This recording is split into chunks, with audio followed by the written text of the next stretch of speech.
Hi, welcome to a video tutorial from NYBot. In this video we are going to use TI-34 scientific calculator to use trigonometric functions. This video is part of a full video manual for this calculator. The link to watch that video is below this video in the description. Now let's have a look at the trigonometric functions of this calculator. If you want to do cosine of 45, now to do that we press second function and trig. Trig is the second function of pi.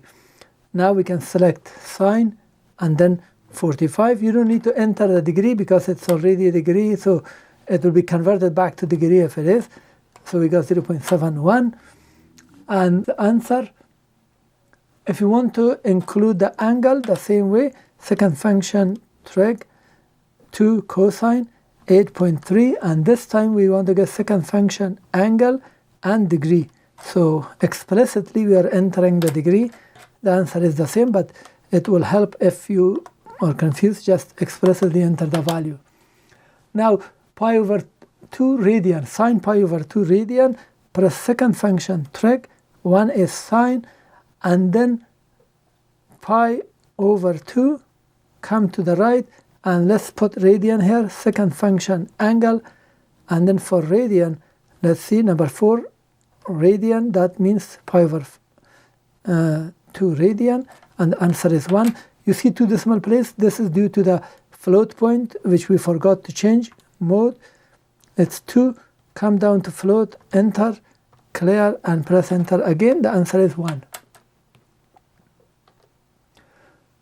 Now, if inverse is used to find the angle theta, the theta, but we must have the sine or cosine or tangent of the theta. For example, we have sine of theta is equal 0.8. What is that theta? So we can use sine inverse to find that.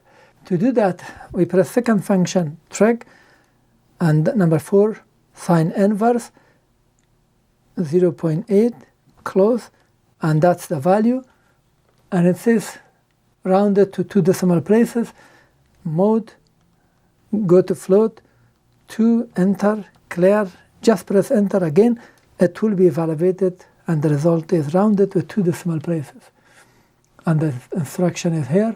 The same way for cosine of an angle is minus 0.5, second function trig, so that will be 5 minus inverse cosine, and then for minus we press this button and then 0.5, enter, and that's the angle with 2 decimal places. If it was not, let's change it back to float, for float, and enter, so that's 120, and that is 120 degrees. Thank you for watching. This was the full video instruction manual for this TI-34 Multiview scientific calculator. Please thumb up the video, and also please subscribe to my channel. I appreciate it. If you have comment or question, post it at the comment section below. I try to answer and reply. If you want to purchase this calculator, the affiliated links are below this video. If you purchase it, I will get some commission. It will help me. Thank you.